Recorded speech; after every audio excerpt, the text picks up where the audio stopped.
A'udzubillahi minasyaitonirrajim. Bismillahirrahmanirrahim.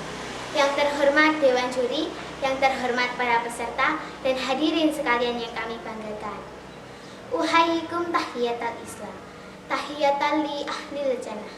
Assalamualaikum warahmatullahi wabarakatuh. Alhamdulillahilladzi halamal insana bil khalam, wassalawatu wassalamu ala Rasulullah sallallahu alaihi wasallam wa ala alihi washabihi wa ila akhiril hayyam amma ba'du. Puji dan syukur selayaknya kita haturkan atas kehadiran Allah Subhanahu wa taala yang telah memberikan kita kenikmatan berupa kedua mata dan lidah agar senantiasa melihat dan melantunkan ayat-ayat-Nya. Salawat dan salam merupakan bentuk kerinduan kita terhadap seseorang yang layaknya kita jadikan panutan. Beliau adalah seseorang yang sangat gigih di medan pertempuran. Beliau adalah guru yang terbaik yang mengajarkan kita ketekunan dan keikhlasan. Siapa lagi kalau bukan baginda Rasulullah Sallallahu Alaihi Wasallam. Semoga kemuliaan terlimpah pula kepada keluarga, sahabat, saudara, dan umatnya, termasuk kita semua yang hadir dalam majelis ilmu ini.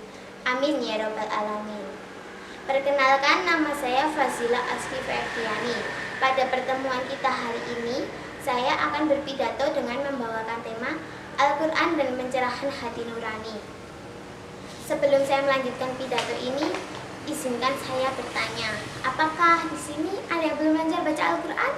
Sudah semua? Alhamdulillah, berarti cuma saya yang belum ya.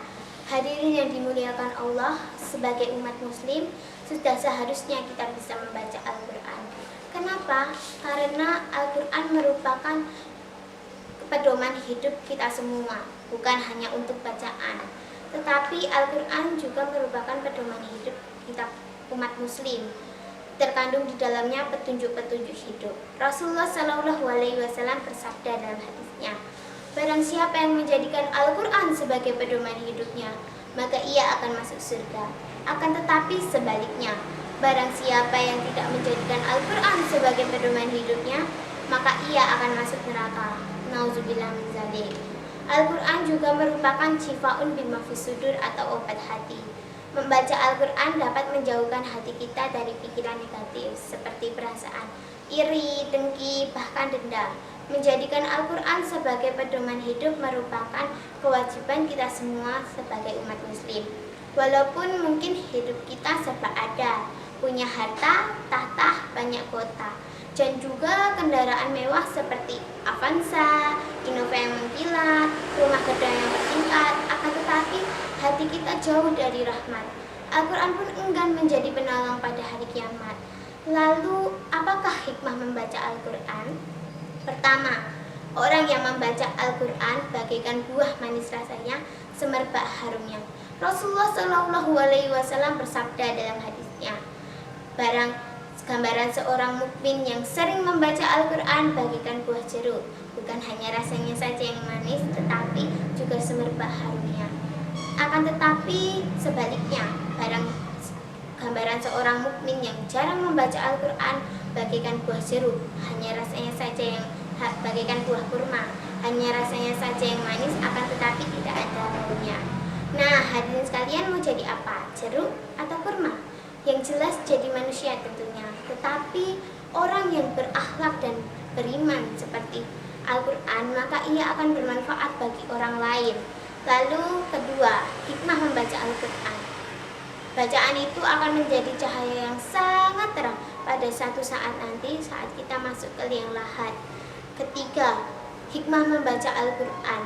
Orang yang membaca Al-Quran maka hatinya akan tenang dan tentram, karena dalam hal ini Al-Quran akan menjadi obat bagi hatinya. Keempat, orang yang membaca Al-Quran maka hidupnya akan terarah karena dibimbing oleh Al-Quran ke jalan yang benar. Maka ia pun akan masuk surga dengan penuh kenikmatan. Masya Allah, luar biasa kan hikmah dan balasan bagi orang yang sering membaca Al-Quran. Mari kita giatkan membaca Al-Quran dalam setiap waktunya. Nah, hadirin sekalian, sebelum saya mengakhiri pidato ini, izinkan saya memberikan sedikit senandung. Allah goyatuna, ar-rasul uswatuna. Al-Quran dusurutuna, jihad sabiluna, al-mautu fi sabiluna, asma amaniyah. Allah tujuan hidup kami, Rasulullah tauladan kami, Al-Quran pedoman hidup kami, jihad jalan juang kami. Mati di jalan Allah adalah cita-cita kami tertinggi. Sekian, hanya itu yang bisa saya sampaikan sekarang. Jika ada kata salah, jangan salahkan panitia. Akan tetapi jika ada kata benar, itu semua tentunya dari Allah Subhanahu wa Ta'ala. Sekian, terima kasih. Wassalamualaikum warahmatullahi wabarakatuh.